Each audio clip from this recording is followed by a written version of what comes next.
I hope you remember all that media hype surrounding the Joker film a few years back. Recently, I uploaded a re-edited version of the original review on my backup channel, Armoured, focusing on the social commentary around the film. And in the process of re-editing, I noticed that I didn't even actually review the film. But since The Joker 2 is coming out sometime soon, I don't know when, I thought now would be a good time to talk about how the Joker film has a lot to say about the condition of the North American man and his place in the modern world. If you appreciate the greater context of films in which the Joker fits, it borrows and expands on multiple themes from earlier works produced in the 1970s and 80s, which is probably the main reason the Joker has a retro setting. This film is a spiritual sequel to The King of Comedy, and I believe speaks to a lot of the same issues as Taxi Driver and even Deer Hunter a little bit. And I'm sure that it's not a coincidence that all of these films star Robert De Niro. I think that it's clear that director Todd Phillips intentionally placed De Niro in the role as talk show host to drive home the parallels he's drawing from those previous films. Together, they all tell a fourth-dimensional story about a similar man, and the tragic process of disillusionment from society, disillusionment from iconic people and the iconic roles those people choose to play, as well as a man's difficult discovery and his attempt to come to terms with the fact that there is no place for him on this earth. He's merely tolerated for having a period of usefulness. Now, I'm sure that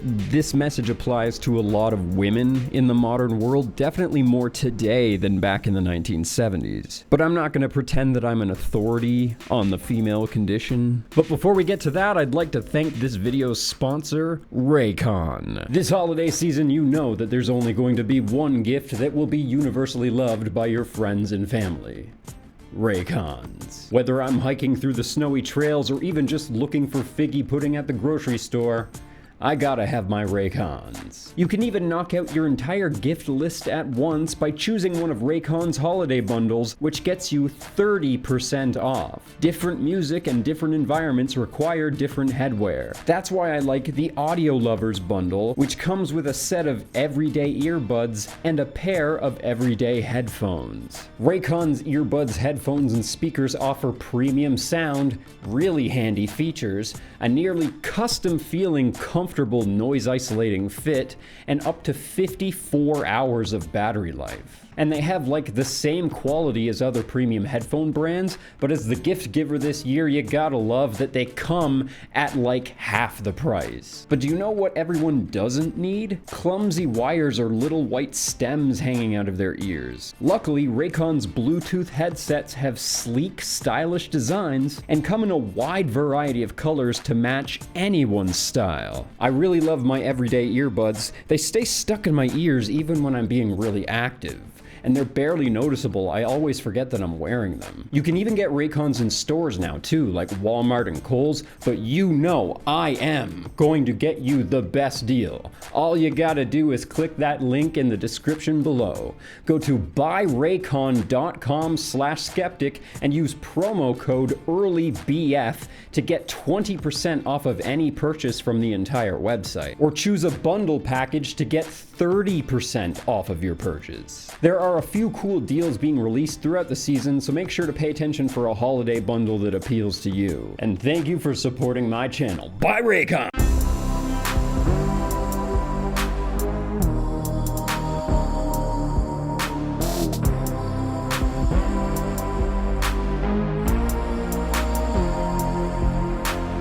The film with the most obvious parallels to the Joker is King of Comedy. I think for people who struggled to relate with the Joker, all they could see is the way that it was aping off of King of Comedy's themes and gimmicks, like the way Joker lived out fantasies in his head, or the way he idolized a talk show host. But Joker is not a ripoff. There's a reason this film uses King of Comedy's premise to carry its message. It's a carry-over. Released in 1982, King of Comedy Comedy follows Rupert Pupkin, an aspiring comedian in New York City. Well, calling him an aspiring comedian is extremely generous because in reality, he is a completely deluded man and has invented a fantasy in his own mind about being a famous comedian and also part of the inner circle of famous talk show host Jerry Lewis. Or Jerry Langfield, whatever. Pupkin is a pure fanatic, through and through. When we meet him, he jumps in Jerry's car at the end of his show, uninvited,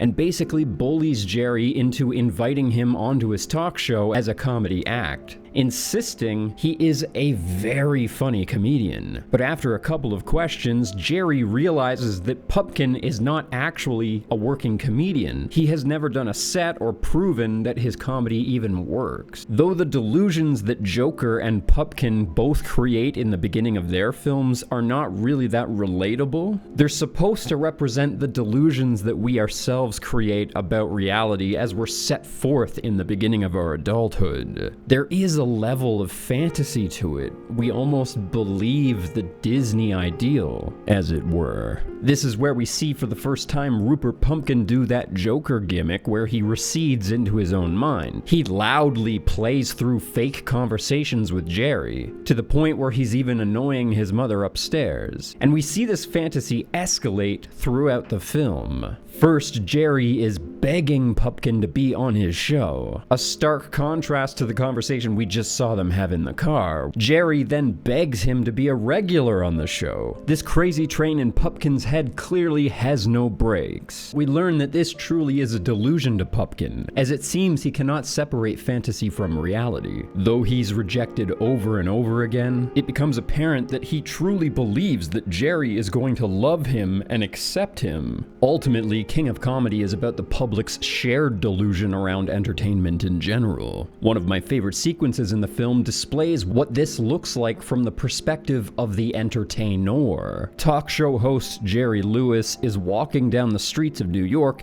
and people start recognizing him. By the end of the walk, Jerry Lewis passes a woman on the phone, and initially she explodes with excitement to see him. But then she begins to beg Jerry to say hello to her son on the phone. But this makes Jerry uncomfortable, so he declines and continues to walk away from her. And when Jerry rejects her request, her demeanor immediately changes. The woman begins scoffing at Jerry, yelling at the top of her lungs that he's a terrible person, telling him to go to hell. This is exactly what it's like to be famous. People who recognize that you are a famous person will treat you like they have some kind of ownership over you. I believe an effect of the parasocial relationship phenomenon. When you become famous, most people hate you. She didn't want Jerry to say hello to her son because she loves her son and she loves Jerry. She was trying to use Jerry's fame to get mom points with her son. And when Jerry refused, her mask slipped. People will try to latch on to you the way Rupert Pupkin tries to latch onto Jerry Lewis. Robert De Niro is the hypergratuitous manifestation of the shared delusion that we all experience when we buy into this world that our television shows us. Pupkin and Joker are both the villains of their stories. They show the worst case scenario of the dark forces that exist in their societies. Both characters experiencing constant rejection from their environment. Just like Pupkin, Joker is on that side of the curtain. He's a loving member of the audience. But unlike Pupkin,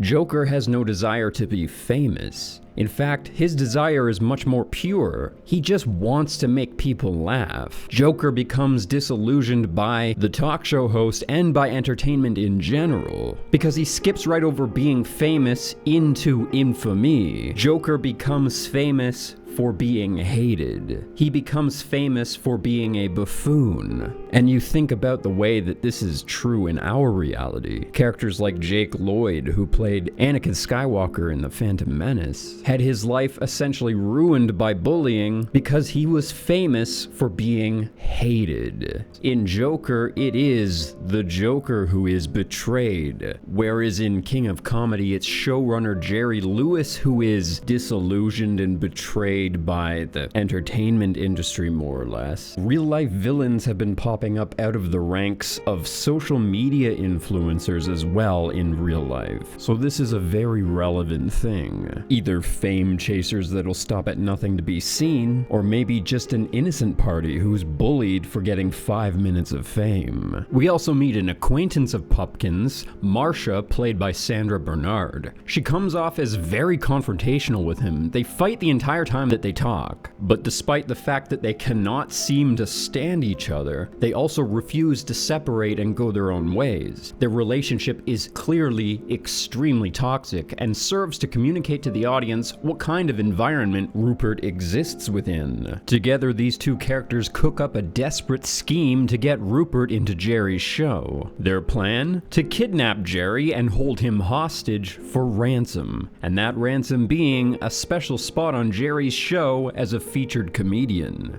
The network gives in to Pupkin's demands and air a special recording of Rupert's comedy routine. We get to see De Niro monologue Pupkin's entire routine in a single shot, just like a real comedy routine. But it's extremely unfunny. In fact, almost everything that Rupert says here is really sad. He has no self-awareness about it, but he more or less tells his entire life story in a 5-minute sequence, explaining that his father hated him and that his mother was an alcoholic who neglected him. The parallel with the Joker, of course, is that they're both lost boys, representing a family dynamic that's all too common in our reality. Ultimately, what we learn in the end here is that Rupert Pupkin was not rabidly chasing fame for the sake of being famous. He was trying to alleviate his insecurities and fill a giant void in his life. He didn't want to be well known so much as he wished to be loved. He didn't just want to be seen as funny, he wanted to have some sort of value in society. He needed to be heard. In his comedy routine, he fully trauma dumps his past on the audience because he needed people to know what he's been through and why he suffers. The Joker, though, spells it out a little bit more in the final scene, though. His big performance and emotional outburst came at the end of a monologue explaining this very issue, that there are people in our society that are not being heard, and worst case scenario, many of them are going to become dangerous because of this. We essentially learned with the Joker that he was brought up to believe that his life would only have value if he was a servant, if he was a giver of joy, a clown.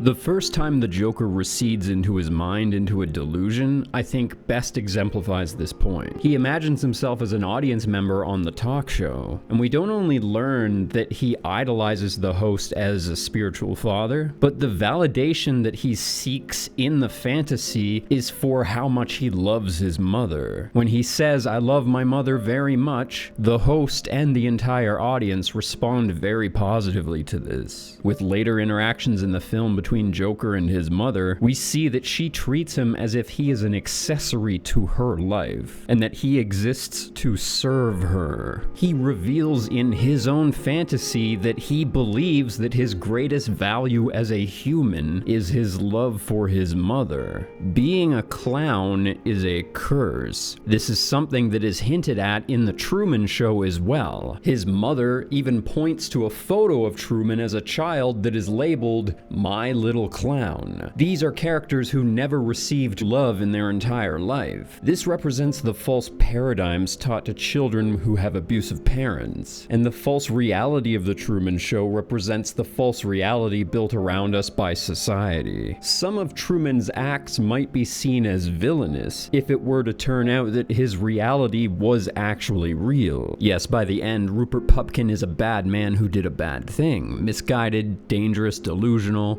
Yeah, sure, but like the Joker, he just wanted to be a source of happiness in this chaotic world, and he didn't know a meaningful way to achieve that. He had no guidance. He felt that he had one big chance to prove who he was. He pulled a Joker move and hijacked a talk show just to feel seen for one night. He needed validation. He needed to know that he was seen. And he essentially gets that. At the end of the film, Pupkin gets to show his love interest that he is in fact on the television doing his comedy routine. And when he sees in her eyes that she's impressed, he's validated. It doesn't matter that it's not real, because it's real to him. And that's all that mattered in the end.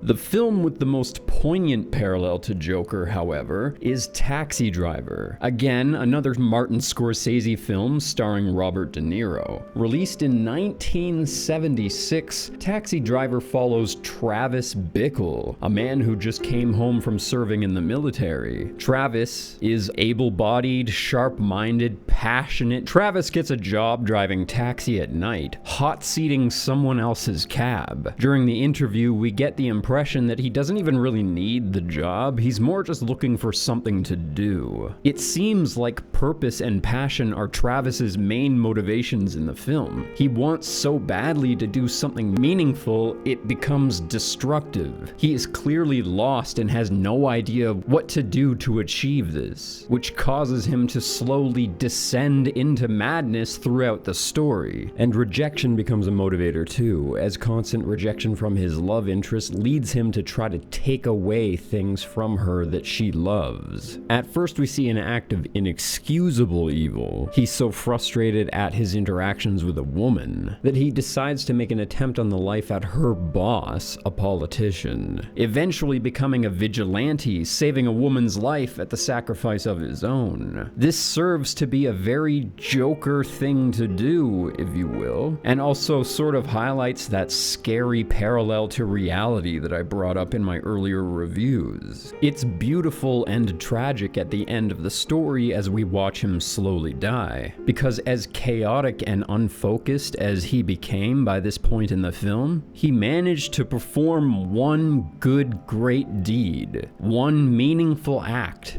that made him feel purpose. And just like Pupkin and just like the Joker, we see in his eyes that he's satisfied with this. At one point in the story, Bickle has a politician in his cab, and he starts to rant about some of the issues that he sees while driving around New York City. The struggles he witnesses, the filth that he wades through in his daily life. But like the everyman, Travis lacks the ability to properly articulate his ideas to the politician. He knows that he sees problems in the world, he knows that society is sick and broken, but he doesn't really know how to properly explain these issues. He almost kind of comes off as ignorant, but we know that he isn't wrong about what he's saying. We know how fucking terrible New York was in the 70s and 80s, how sick our society is. So we all relate when he says, "I just wish someone would come and clean this all up." He's right. We are taxi drivers too. We are the ones that live in this shit.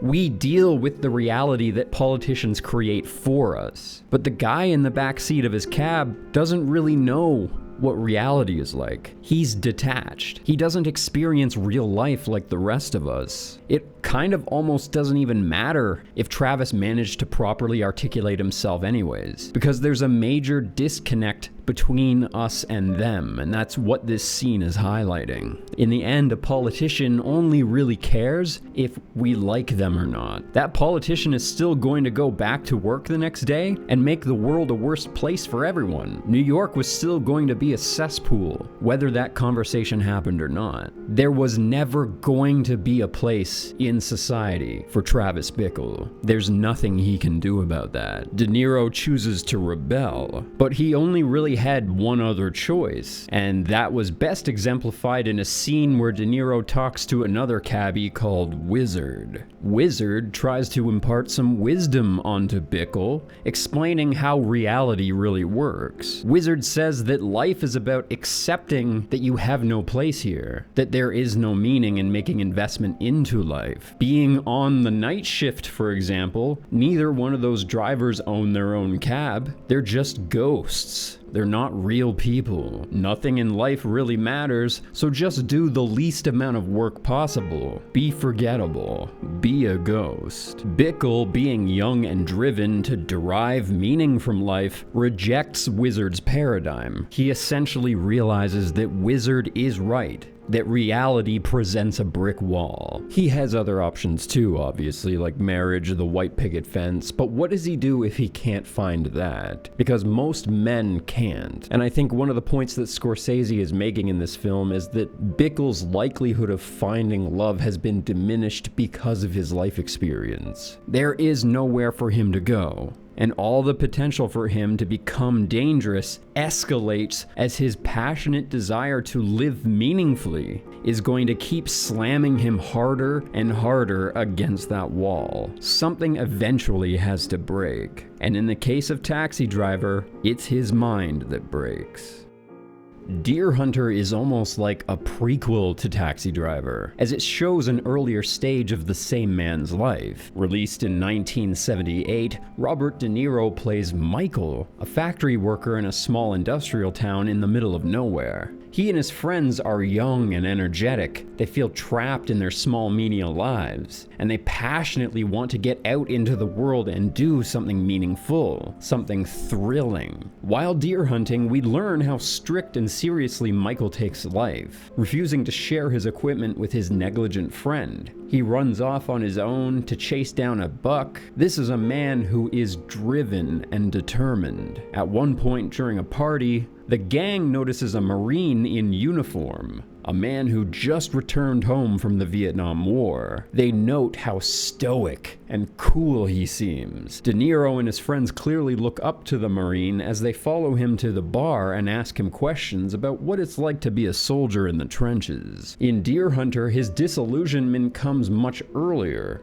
During his time in the military, he comes back to his friends who love him, but as a changed man. The psychological stress that they endured in a prisoner of war camp completely broke them, especially his friend Nick, played by Christopher Walken. Their experience was extreme, a story that you would never want to share with anyone when you got home. The world would never understand. We essentially learn what it was that made that Marine at the beginning of the film so stoic and detached. It's not because he's a cool badass who killed Viet Cong. He has seen some shit. He's lost his connection to humanity. Even though it seems like De Niro can find a way to live with it, his friend Nick cannot, causing him to take his own life. A sad parallel to reality. And even though one form of trauma is very overt, going to war, and the other type of trauma is a little bit more subtle, abused by his parents, when he tries to become a man living in society, he will be a lost boy.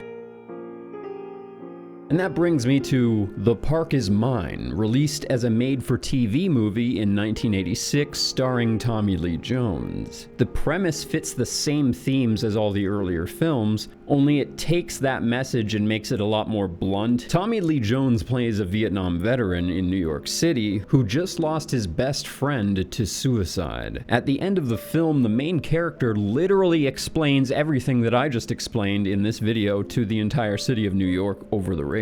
His message is so pointed and relatable that the very police that he had spent the last 3 days battling in a constant siege agree with Tommy Lee Jones, demonstrating that this is universal. Most men suffer from this frustration in society. Like I said years ago, even if you participate in the system and you are a part of the system, you can still be a victim of the system. Why this is important for Joker is because order versus chaos is one of the main themes in the film. Joker chooses chaos over order because the order forgets him. It leaves him to die in the ditch. And essentially that's what the police cult is the cult of order. And that's one of the issues that I meant to talk about a couple of years back. I did say that the media holds responsibility for their role in society. Their narratives affect us. It affects the way that we perceive our reality, therefore affects the way that we react to stimuli in reality. In the film, the media starts a class war by choosing to frame Joker's first murder Twitter as a pointed attack against successful businessmen,